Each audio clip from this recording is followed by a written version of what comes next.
Bienvenue sur le podcast du site media24.fr, le média indépendant d'information sur l'économie, l'environnement et les sciences. Aujourd'hui, on va faire une exploration assez fascinante, je crois, d'un projet d'ingénierie majeur en Chine. Il s'agit de la finalisation de la structure du pont de Caijigo.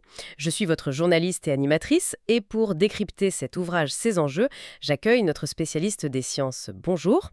Alors, pour commencer, ce pont, qu'est-ce qu'il a de si particulier? Pourquoi on en parle? Bonjour. Eh bien oui, on en parle parce que la jonction de sa structure principale vient d'être terminée, c'était le 18 août 2025.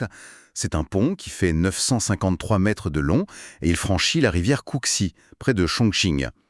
Mais c'est plus qu'un simple pont en fait. C'est un maillon essentiel de la nouvelle ligne à grande vitesse entre Chongqing et Wanzhou. Une ligne de 251 km, conçue pour que les trains roulent à 350 km/h. Ah oui, 350 km/h et dans cette région de Chongqing qui est très montagneuse, ça paraît très ambitieux, non? J'imagine que la construction a dû être compliquée. Ah oui, extrêmement compliqué. Déjà, la géologie locale est très instable. Et puis, il y a les dénivelés, qui sont considérables, hein.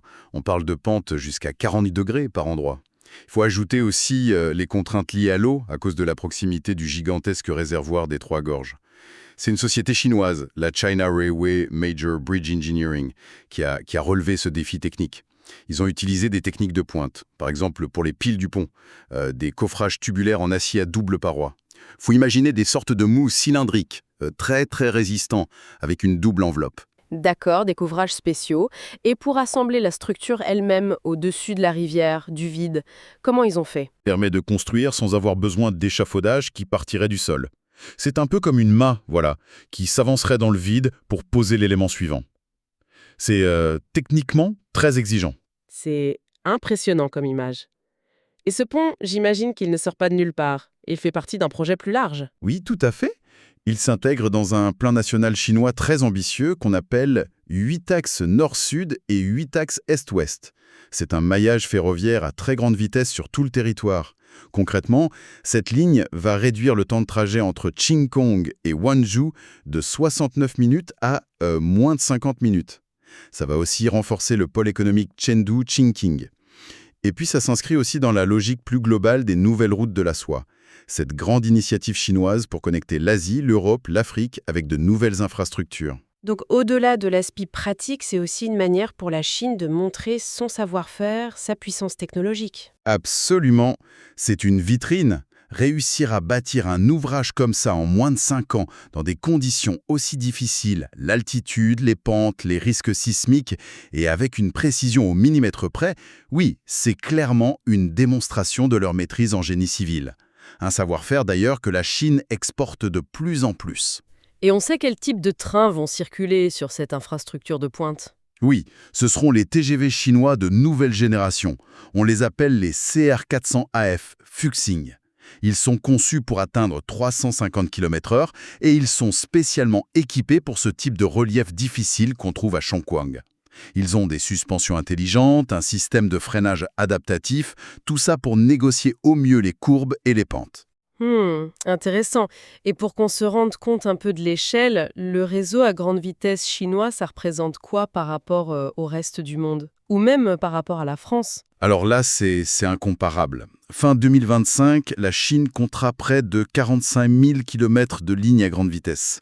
45 000 km, ça représente à peu près les 2 tiers du réseau mondial. 2 tiers. Oui.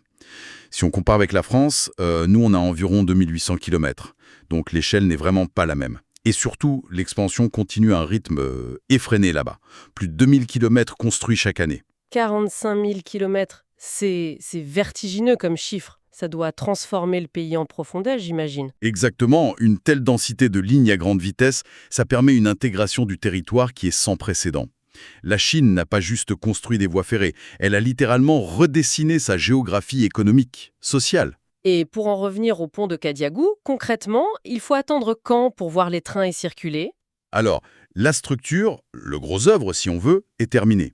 Mais maintenant, il reste encore pas mal de travail. Il faut poser les rails, installer toute la signalisation, les systèmes électriques, et ensuite, bien sûr, il y aura toute une phase de test très rigoureux. La mise en service commerciale de l'ensemble de la ligne Chongqing-Wanzhou, elle, est prévue pour 2027. 2027. D'accord. Donc, si on résume, le pont de Kaïdjiagou, c'est bien plus qu'un simple pont. C'est une prouesse technique qui répond à des défis naturels vraiment considérables. C'est une pièce maîtresse d'une stratégie d'infrastructure nationale, voire continentale, absolument tentaculaire. Et c'est aussi le symbole d'une Chine qui transforme son territoire à très très grande vitesse, notamment grâce à ce réseau LGV qui est de loin le plus vaste du monde. Merci beaucoup pour cet éclairage très précis. Avec plaisir. Et ça nous laisse peut-être avec une question en suspens. Jusqu'où et surtout à quel rythme cette transformation assez incroyable du territoire peut-elle continuer? Une question à méditer. Merci pour votre écoute et retrouvez plus d'actualités sur media24.fr.